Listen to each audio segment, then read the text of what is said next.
Family and fellow soldiers, I'm the Professor, and this is the Moment of Truth. The subject of this morning's briefing is the recently filed lawsuit against Shannon Sharpe, and yes, I'll spare you my usual preamble about my disdain for sports. A young woman who Shannon Sharpe had been having a lot of sex with, apparently, decided to turn right around, and now she's filing a lawsuit claiming that in October of 2024, Sharpe had violently sexually assaulted and sodomized her on 2 separate occasions. They're claiming that Sharpe raped and sodomized this woman in October of last year, and then apparently she came back and claims that he did it again in January of this year. Now, I know what you're thinking. If this guy raped and sodomized her in October of last year, then surely she filed a police report, right? Well, the lawyer who's representing this woman, a guy named Tony Buzby, he was asked if his client had contacted police during or after these alleged assaults. Not surprisingly, Tony Buzby said he couldn't comment. I'll bet he can't. These accusers never do. Now, if Shannon Sharpe had violated and sexually assaulted and sodomized this woman, then why the hell did she go back to him in January of this year by her own admission? It happened a second time. Months later? We're not talking about hours later, we're talking about months later. This was in January this year when she claims the second assault took place, but if that's the case, why did she send Sharpe text messages saying, "I know you missed this big juicy A, $25K for each cheek"? She sent that to him on January 1st. So 3 months after she claimed Sharpe had raped and sodomized her, she's back again texting him saying, "I know you missed this big juicy A." Oh, you mean the same A that he violently sodomized, right? The same aid that she was offering to him months later. So this lawsuit has problems right off the bat. I know that people want to get to the salacious text messages for the few who haven't seen them, but first, a little background on the lawyer who this accuser went to, Tony Buzby. And if that name sounds familiar, it should, because he also represented a woman who claimed that Diddy and Jay-z had raped her. In fact, Tony Buzby has basically made a career out of filing lawsuits against black men like Deshaun Watson. His lawsuit against Diddy and Jay-z was dropped, predictably, but now we see the Buzbys moving on to the next high-profile black man he can find. Do you seriously think that these lawsuits just happen to fall into these lawyers' laps, or do you think it's more likely that they're running around trying to find or otherwise produce them? We know that Ed Blum does that. He literally went to a friend and asked if he could get his daughter to become a plaintiff for one of his phony reverse racism suits. Nobody went to him about that. Ed Blum went out asking for people to make a claim for him. And I also noticed that every aspect of the accusations is worded in such a way that makes it clear that Busby recognizes his client's claims contradict themselves, just like the woman he represented against Diddy and Jay-z, and he's already trying to put a spin on it. For starters, Busby wrote in the complaint, "A woman can say yes to consensual sexual relations with a man 99 times, but when she says no even once, that no means no." Now, isn't that extremely strange language to be putting into a lawsuit? If you want to claim that this woman was violated against her will and all the rest of that, why would you then say that this person can have consensual sexual relations with a man 99 times? Why even put that in there and then have it out there for the public to see? The more often that you have sex with someone, the less credible a rape accusation becomes. Because it's obvious that these two have sex with each other regularly. It's already come out that Shannon Sharpe apparently had videoed a number of these sexual encounters, so it smells to me like Busby is using a typical lawyer's tactic of trying to get out in front of whatever damaging or discrediting information that they know is going to be released about their client. You admit to the damaging stuff off the bat, and you hope that people will overlook it because, hey, you already addressed it, right?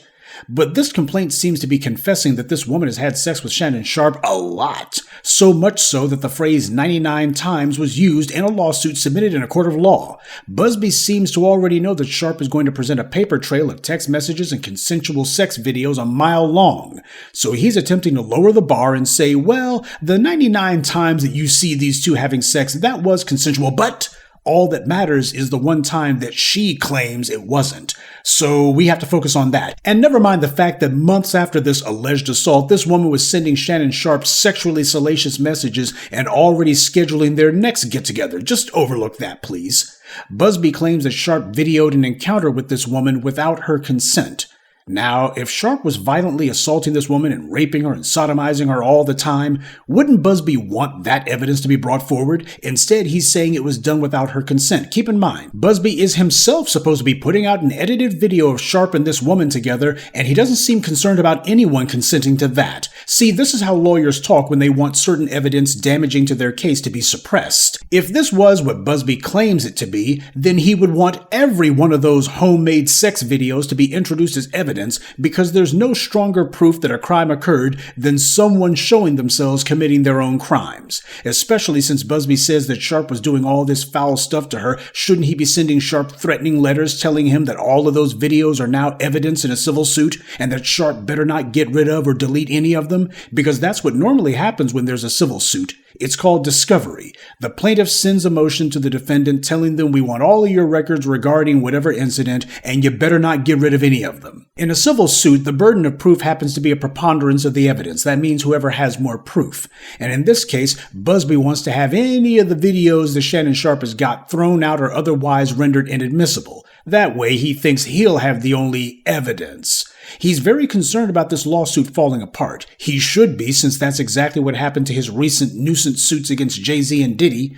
All kinds of inconsistencies and falsehoods were immediately exposed, and Buzbee wound up looking like a fool. And speaking of evidence Buzbee would love to get thrown out of court, we have to talk about the text messages this woman sent Shannon Sharpe, some of which Shannon posted on Twitter. Now remember, this woman is claiming that Sharpe assaulted and sodomized her in October of last year, and that she was so violated and devastated.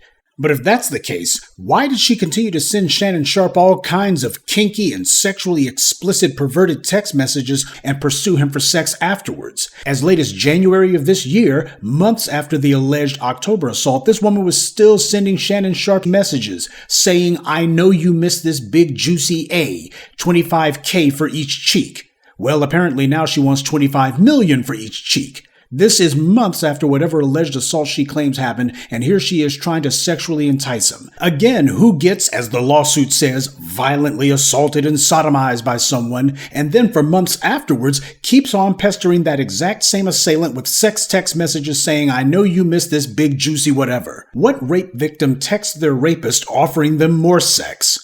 In the lawsuit that Buzbee had filed, they claimed that Shannon Sharpe had repeatedly threatened to brutally choke and violently slap the accuser. That was something that they made a point of mentioning in the lawsuit, that he had repeatedly threatened to brutally choke her. But if that's so, why is it that a year earlier, in October of 2023, she texted Sharpe saying, quote, I want you to put a dog collar around my neck and choke me with it while you're effing me. So, in her own text messages, she was saying she wants to be choked. In fact, she told him she wanted him to do it. It was her idea, not his.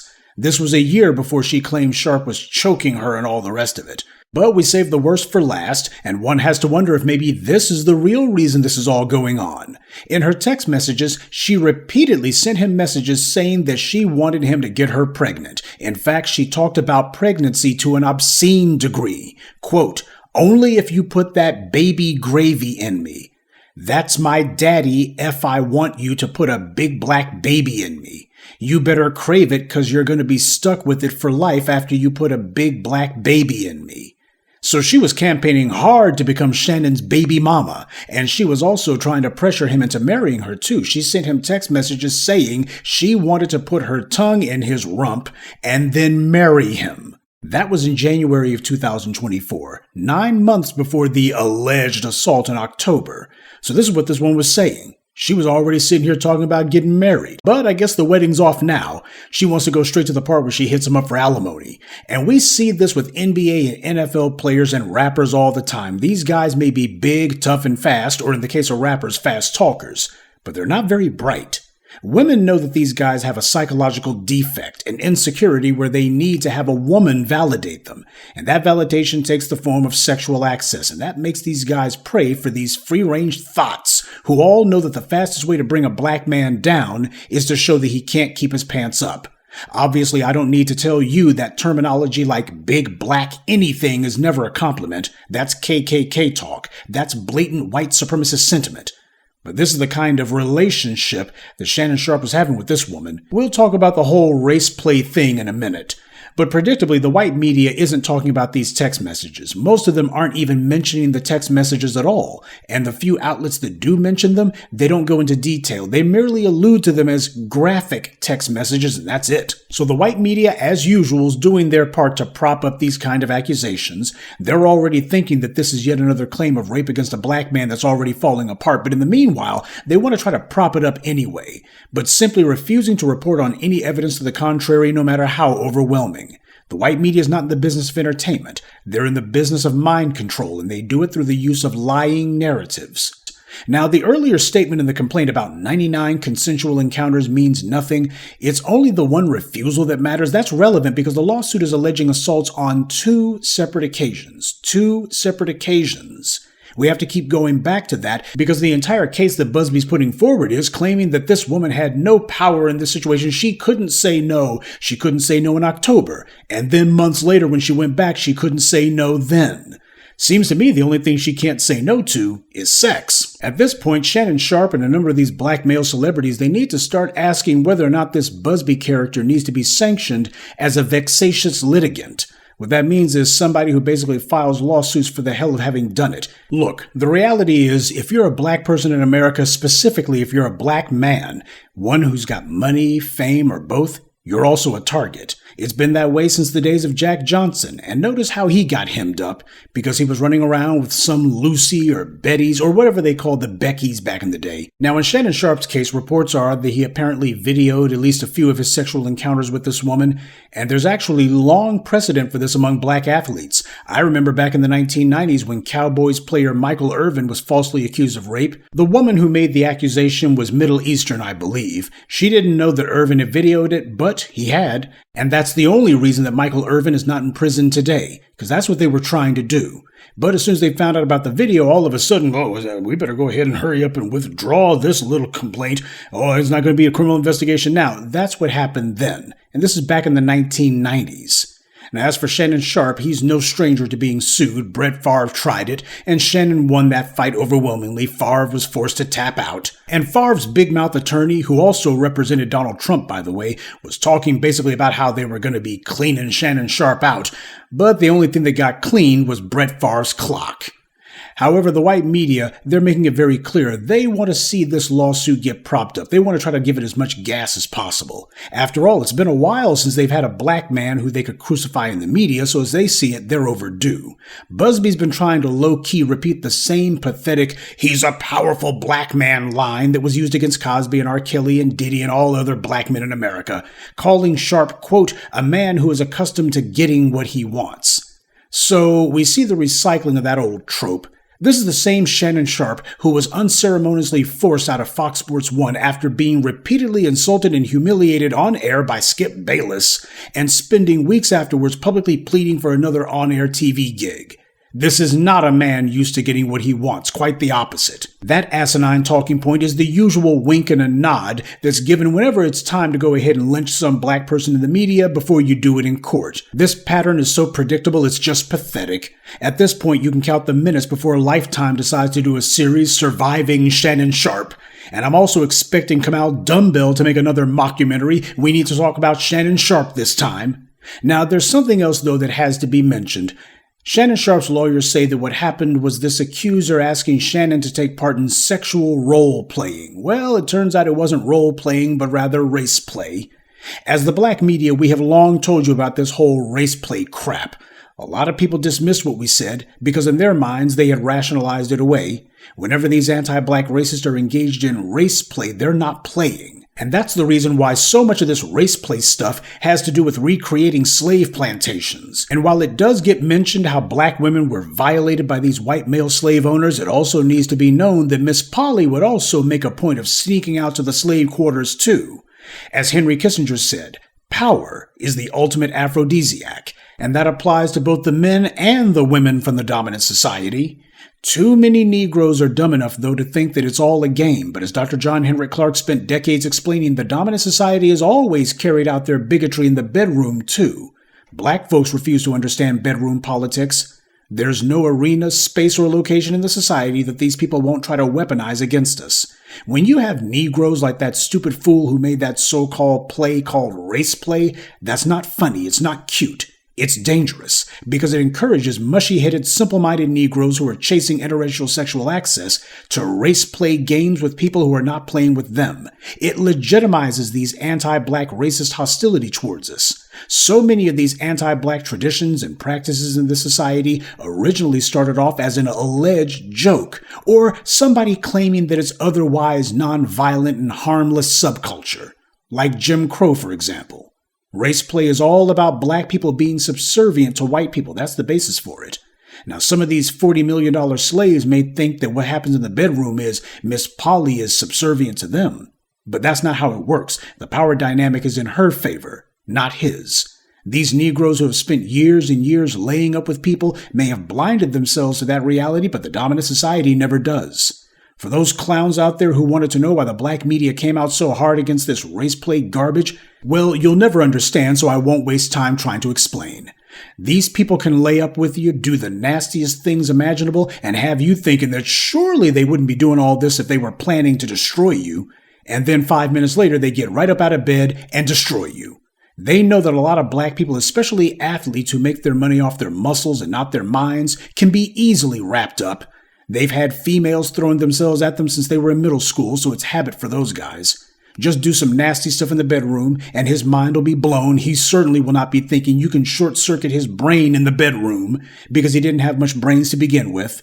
Meanwhile, all she's thinking about is that she's building evidence for a lawsuit. It's been reported that Shannon Sharpe had tried to settle this issue for $10 million, and it just goes to show that times may change, but a lot of these silly Negroes don't. Michael Jackson thought that he could get this kind of stuff to go away if he offered a settlement, and all it did was it encouraged more lawsuits against them. Once they realize that you're good for the money and that they can get you to buckle, after that it becomes a feeding frenzy. See, they allow white men like the Roger Ailes and the Vince McMahons and others, they allow them to go ahead and have a quiet little settlement filed, and only some intrepid reporter decades later might find out about it, but other than that, it just stays hush-hush. But they don't allow black people to do that, certainly not black men. So I don't know why the world Shannon Sharpe thought that was going to happen. Instead, what will happen is the white media will predictably automatically fall into lockstep, and the courts will be right behind them, dismissing any evidence that proves the black man's innocence and allowing anything that condemns him, even when the evidence is illegal, like they did with Cosby.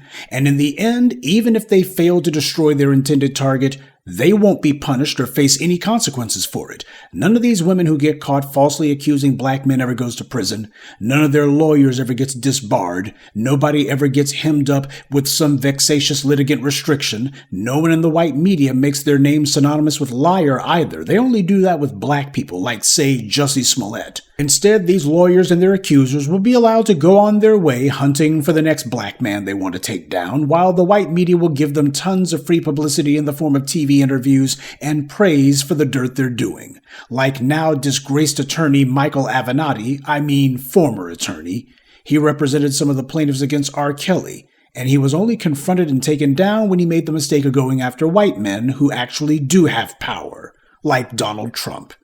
This is how the society weaves this kind of anti-black practice into the society and makes it routine. Yes, the game is just that cold.